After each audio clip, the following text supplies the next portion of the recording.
Presiden terpilih Prabowo Subianto batal menghadiri penutupan Muktamar ke-6 PKB di Bali hari ini Minggu 25 Agustus. Ketua Umum PKB Muhaimin Iskandar mendapat kabar bahwa Prabowo sedang tidak enak badan.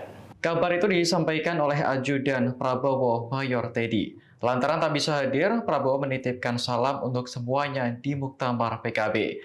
Adapun Muktamar PKB tahun ini digelar di Nusa Dua Convention Center Bali sejak Sabtu kemarin. Muhaimin Iskandar alias Caimin kembali terpilih sebagai Ketua Umum untuk periode 2024 hingga 2029. Ia mengungkapkan saat ini PKB ingin fokus mendukung pemerintahan Prabowo ke depan.